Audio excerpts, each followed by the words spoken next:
అందరికీ నమస్కారం. ఇవాళ మనతో పాటు ప్రముఖ ఆధ్యాత్మికవేత్త ఆస్ట్రోన్యూమరాలజిస్ట్ శ్రీమతి జయప్రద గారు మనతో ఉన్నారు. మేడంతో మాట్లాడదాం. మేడం నమస్తే. మేడం నమస్తే అమ్మా. శ్రీమాత్రి నమః. 2025 నూతన ఆంగ్ల సంవత్సరం, కొత్త సంవత్సరం వస్తుందంటే అందరికీ మాకు ఎలా ఉంటుందో తెలుసుకోవాలనే ఒక కోరిక అయితే ఉంటుంది. మరి 2025 వర్ష ఫలాలు ద్వాదశ రాశుల వారికి ఎలా ఉండబోతున్నాయి మేడం? తప్పకుండా. ముందు మీకు చూస్తున్న ప్రేక్షకులందరికీ నూతన సంవత్సర శుభాకాంక్షలు. సో అందరికీ బాగుండాలి, బాగుంటుంది అనుకుంటూ ముందుకు వెళ్ళాలి తప్ప మనం ఎలా ఉంటుంది అంటే ఇందులో ఏది ఉన్నదో అదే చెప్పాలి, ఉన్నదే చెప్పాలి తప్ప లేనిది చెప్పలేం. నో షుగర్ కోటింగ్, నథింగ్ అంతే, ఉండకూడదు. ఎందుకంటే అది తెలిస్తే కదా. ఇప్పుడు మన జ్యోతిష్యం అనేది ఏంటి, ఒక వెలుగు. అంటే ఏంటి, మనం వెళ్ళే గమ్యంలో ఏమేమి ఉన్నాయి అనేది చెప్తూ జాగ్రత్తగా వెళ్ళాలంటే, ఒక హైవే మీద మనం డ్రైవ్ చేస్తూ ఉంటే కార్ని, సో అక్కడ మలుపు వస్తుంది, జాగ్రత్తగా ఉండండి, ఇక్కడ హారన్ ఇవ్వండి అని చెప్తూ ఆ సిగ్నల్స్ మనకు పెడుతుంటారు వాళ్ళు. సో అది ఎందుకు అంటే డ్రైవ్ చేసే వాళ్ళు సేఫ్గా రీచ్ అవ్వడానికి, ఆ గమ్యం వెళ్ళడానికి మనకు పెట్టే హెడ్లైన్స్ లాగా వాళ్ళు హెడ్స్ మనకు పెడుతుంటారు. అలాగా జ్యోతిష్యం కూడా ఏంటంటే సైన్స్ అనేది ఏంటంటే ఇది ఏ పని ఎలా చేయాలి, ఎప్పుడు చేయాలి అనేది ఇంపార్టెంట్ అనమాట. సో ఈ సంవత్సరంలో తెలుసుకోవాలనుకునేది అందరూ ఏంటంటే సంవత్సర వర్ష ఫలితాలు అన్నది ఏంటంటే ఉగాది నుంచి తెలుసుకునేవాళ్ళం. సో ఉగాది నుంచి ఎందుకు తెలుసుకున్నాం అంటే చెప్పే పంచాంగ శ్రవణం ఎవరైతే చెప్తున్నారో వాళ్ళు ఒక దేవాలయంలో కూర్చొని ఒక మంత్రం శక్తితో జపము చేసుకొని వాళ్ళ ఆ నోటితో చెప్తూ ఉంటే ఎవరికైనా ఫలితాలు మంచిగా వచ్చేస్తుండేవి. సో ఇవాళ మనం ఛానల్స్లో చెప్పుకుంటున్నాం కనుక, సో అది ఆంగ్ల సంవత్సరంతో చెప్పుకుంటున్నాం, వాళ్ళు ఉగాదికి మన ఫలితాలు చెప్పుకుంటాం. కానీ ఇక్కడ ఏంటి, జనవరి రాగానే అందరికి ఆలోచన వచ్చేస్తుంది, ఖచ్చితంగా ఆ ఫలితాలు ఎలా ఉంటాయో తెలుసుకుందాం అనుకుంటారు. ఎప్పుడైతే ఈ ఫలితాలు తెలుసుకుందాం అనుకుంటున్నారో వీళ్ళందరికీ ఏంటంటే కొన్ని విషయాల్లో బాగుంటుంది, కొన్ని రాసుల వాళ్ళకి, కొన్ని రాసులకి కొన్ని ఇబ్బందులు ఉన్నాయి. అయితే ఈ ఇబ్బందులు ఉన్న వాళ్ళు జాగ్రత్త పడ్డము, పరిహారం చేసుకోవడం, బాగున్న వాళ్ళు బాగుంది కానీ దూసుకుని వెళ్లకుండా జాగ్రత్తగా వెళ్ళడం, ఇవి చేసుకుంటూ వెళ్తే అన్ని అనుకూలంగా ఉంటుంది. అయితే ఏ రాశుల వాళ్ళకి బాగుంది, ఏ రాశుల వాళ్ళు బాగాలేదని మనం చెప్పుకుందాం. మేడం 2025లో ఓవరాల్గా మకర రాశి వారికి ఎలాంటి ఫలితాలు ఉండబోతున్నాయి? గ్రహస్థితి ఎలా ఉంది? ఎలాంటి రెమెడీస్ చేసుకుంటే బాగుంటుంది అంటారు మకర రాశి వారు? తప్పకుండా మకర రాశి వాళ్ళకి ఎలా ఉంటుంది అంటే ప్రతి సంవత్సరం బాగుంది అని చెప్పడం అవుతుంది, కానీ బాగున్నట్టు అనేది మిశ్రమ ఫలితాలు కనిపిస్తున్నాయి. అయితే ఈ సంవత్సరం కూడా వీళ్ళకి మకర రాశి వాళ్ళకి మిశ్రమ ఫలితాలే ఉన్నప్పటికీ కూడా కాస్త మెరుగైన ఫలితాలు. మిశ్రమ ఫలితాలు ఏంటంటే ఒక్క గ్రహం మాత్రం యోగిస్తుంది, శని భగవాన్ ఒక్కడే యోగిస్తాడు. అంటే శని భగవాన్ ఎలా యోగిస్తాడండి, ఇప్పుడు దాకా ఏలాంటి సిరీస్, అర్ధాష్టం సిరీస్, శనిలో ఇబ్బంది పడుతూనే ఉన్నాం కదా అని దాదాపుగా చాలా ఏళ్ళ నుంచి మకర రాశి వాళ్ళకి ఏలాంటి శని ప్రభావం అనేది శని భగవాన్ ఒకడు ఇబ్బంది పడుతున్నారు. అయితే ఈసారి గోచారంలో శని భగవాన్ ఈ ఇబ్బంది అనేది కాకుండా యోగ్యంగా వీళ్ళకి కావాల్సినవి ఏదైతే సాధించలేకపోయాం అనుకున్నారో అవన్నీ ఇస్తాడు ఆయన. ఎందుకంటే తృతీయ స్థానంలో శని భగవాన్ యోగిస్తాడు. ఎప్పటి నుంచి అది మార్చి 30 తర్వాత ఆయన ఎప్పుడైతే వెళ్తారో అక్కడి నుంచి బ్రహ్మాండంగా వీళ్ళకి అనుకున్న పనులు అనుకున్నట్టే సాధించడం. అంటే చాలా రోజుల నుంచి ప్రొఫెషనల్గా ఎదగాలనే వాళ్ళకి అసలు గుర్తింపు లేదు. చాలామంది చెప్పాలంటే డబ్బింగ్ ఆర్టిస్టులు కానీ, సింగర్స్ కానీ, కోరస్ పాడేవాళ్ళు, వీళ్ళందరికీ కూడా ఒక మంచి గుర్తింపు వస్తుంది. సో ఎన్నో రోజుల నుంచి వాళ్ళు మంచి వాయిస్ ఉన్నప్పుడు వాళ్ళు కోరస్లో ఉండిపోవడం కానీ జరిగే వాళ్ళకి గుర్తింపు వస్తుంది. ఎందుకంటే మీనరాశిలో శని భగవాన్ కదా. సో మీనరాశిలో శని భగవాన్ అంటే గురువు ఒక రాశి స్వభావం. సో ఏ విషయమైనా సరే పాజిటివ్గా రావాలి అంటే అక్కడ శని భగవాన్ అక్కడ ఉండడం వల్ల తృతీయ స్థానంలో యోగించడము, మీనరాశిలో ఉండడం మరి ఇంకా బ్రహ్మాండంగా వీళ్ళు మకర రాశి వాళ్ళకి. సో ఈ రెండు కాంబినేషన్స్ వల్ల ఏంటంటే మెయిన్ ప్రొఫెషనల్గా ఎదగాలన్న వాళ్ళందరికీ గుర్తింపు రావడం, ప్రతి ఒక్కరికి గుర్తింపు వస్తుంది. అంటే చిన్న డబ్బింగ్ ఆర్టిస్ట్లో చిన్న వాయిస్ జస్ట్ సౌండ్స్ ఇచ్చే వాళ్ళకున్నా వాళ్ళకు ఒక ఇమేజ్ డెవలప్ అయ్యి లేదు వీళ్ళతో వాయిస్తో చేయించాలి అని చెప్పి రావడం. సో ప్రొఫెషనల్స్కి బాగా గుర్తింపు, రైటర్స్కి, డైరెక్టర్స్కి, ప్రొడ్యూసర్స్కి, చాలా మందికి సినిమాలు తీసి లాస్ అయిపోయిన వాళ్ళకున్న ఒక సినిమా, చిన్న సినిమా అయినా పెద్ద సక్సెస్ హిట్ వచ్చే అవకాశం ఉంటుంది. ఎందుకంటే 2025 అనే నెంబర్ కాంబినేషన్ ఏదంటే సినిమా నెంబర్ అంటుందని. సో అలాంటి నెంబర్ కాంబినేషన్స్కి కొన్ని నెంబర్లకి మ్యాచ్ అవుతాయి.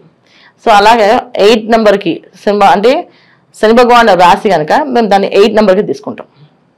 సో వీళ్ళకి ఈ 2025 అనేది బ్రహ్మాండంగా యోగిస్తుంది, అధికారాన్ని, రాజ్యాన్ని కట్టబెడుతుంది చెప్పాలంటే. సరే ఇప్పుడు దాకా వాళ్ళు అసలు నమ్మరు, మా జీవితం మారదు అని ఫిక్స్ అయిపోయిన వాళ్ళు ఉన్నారు. కానీ మారుతుంది, మార్పు అనేది జరుగుతుంది అనేది మార్చి నుంచి జరుగుతుంది మకర రాశి వాళ్ళకి. చాలా బ్రహ్మాండంగా ఉంది. అయితే ఎంత బ్రహ్మాండంగా ఉన్నప్పటికీ గురుబలం తగ్గిపోతుంది వీళ్ళకి. గురువు యోగించాడు, శని భగవాన్ యోగిస్తున్నాడు, గురువు మళ్ళీ యోగించట్లేదు. తర్వాత మళ్ళీ రాహు ఎక్కడైతే వస్తున్నాడో ఆ రాహు శని భగవాన్ ఇద్దరు ఇచ్చే ఫలితాలు ఒకేలా ఉంటాయి. ఎందుకంటే రాహువుకి కేతువుకి సొంత రాశులు ఏం లేవు, అవి ఏ రాశిలో ఉంటే వాళ్ళకి ఎనర్జీ లాగేసుకుంటాయి. అంటే మేము ఆక్రమించేసుకుంటా ఉంటారు కదా, అలాగా వాళ్ళు ఎక్కడ ఉంటే అక్కడ ఆక్రమించుకుంటారు. సో అవి ఎక్కడ వస్తుంది, కుంభరాశిలోకి రాహువు. అంటే వాళ్ళ వక్ర మార్గం అనేది ఏంటంటే వాళ్ళ సవ్య మార్గం, వక్ర మార్గం వాళ్ళ సవ్య మార్గం వాళ్ళకి.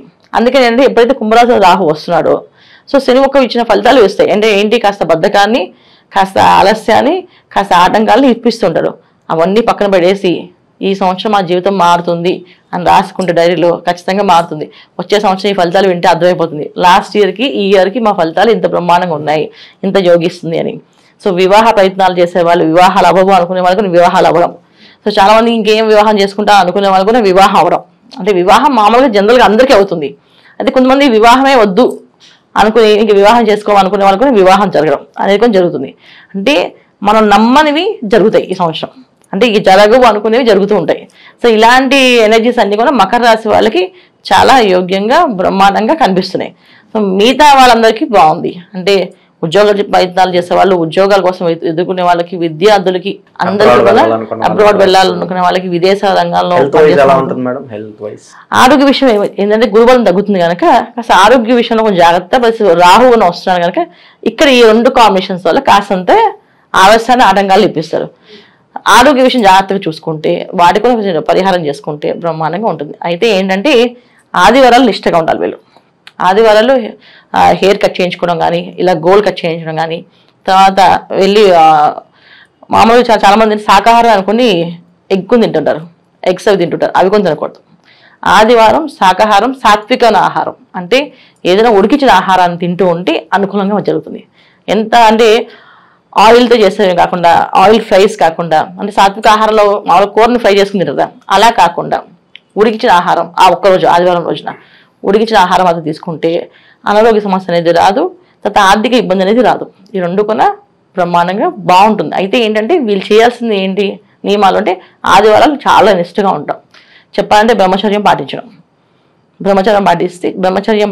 బ్రహ్మాండంగా అన్ని అనుకూలంగా జరుగుతాయి. ఇవి చేసుకుంటూ వెళ్ళాలి.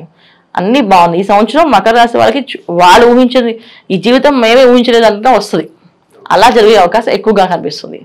అది మేడం సంవత్సరం అంతా చేసుకోవడానికి వీలుగా మకర రాశి వారికి ఏదైనా రెమెడీస్ ఉంటే తెలియజేయండి. తప్పకుండా. ఖచ్చితంగా వీళ్ళు హనుమాన్ చాలీసా చదువుకోవడం ప్రతినిత్యం, హనుమంతుడి ఆరాధన చేసుకోవడం, హనుమాన్ చాలీసా చదవడం, సుందరాకాండ పారాయణ చేయడం, సుందరాకాండ హోమం చేయించుకోవడం ఇంట్లో. సో రామాయణం పారాయణ చేయించడం ఇంట్లో. అంటే చాలా మంది వివాహ ప్రయత్నం చేసే వాళ్ళకి ఇంట్లో శుభకార్యం జరగాలంటే ఇంట్లో ఒక రామాయణం పారాయణ చేపిస్తే బ్రహ్మాండం జరుగుతుంది.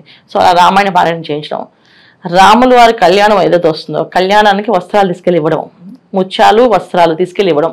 సో మనం ఎక్కడ ఏ క్షేత్రం చేస్తున్నా సరే ఆ క్షేత్రానికి వెళ్ళి ఇవ్వడం. ఇప్పుడు ఈ క్షేత్రానికి ఇవ్వండి, ఆ క్షేత్రానికి ఇవ్వండి కాదు, ఏ క్షేత్రానికి వెళ్ళొచ్చు. వీళ్ళు వస్త్రాలు ముత్యాలు దానం ఇస్తే వివాహమై మంచి అనుకూలమైన జీవితం, భార్య భర్త పిల్లలు అన్ని అనుకూలంగా బాగుంటుంది. అంటే మంచి భార్య కావాలని భార్య వస్తుంది, భర్త కావాలనుకుంటే భర్త కలుగుతారు. అలాగే సంతానం కోసం ప్రయత్నం చేసే వాళ్ళు సంతాన యోగం వస్తుంది. అంటే భార్య భర్త పిల్లలు అనేసి ఎందుకన్నా అంటే ఇది విషయం. సంతాన యోగం కావాలంటే సంతాన యోగం అవన్నీ కూడా జరుగుతాయి. ఇప్పుడు వస్త్రాలు సమర్పిస్తే స్వామివారికి శ్రీరామనవమికి ఈ చక్కగా వస్త్రాలు ముత్యాలు సమర్పించాలి. అది వాళ్ళకి అనుకున్న పనులు అవ్వాలి అనుకుంటే ఇలా చేయండి. ప్రతిరోజు హనుమాన్ చాలీసా చదువుకొని బయటకు వెళ్ళడం వల్ల అన్ని అనుకూలంగా జరుగుతాయి. ఇది చేయాలి వీళ్ళు. 2025లో ఓవరాల్గా మకర రాశి వారికి ఎలాంటి ఫలితాలు ఉంటాయి, అలాగే వీరు చేసుకోవాల్సిన పరిహారాలు తెలియజేసినందుకు ధన్యవాదాలు మేడం. శ్రీమాత్రే నమః.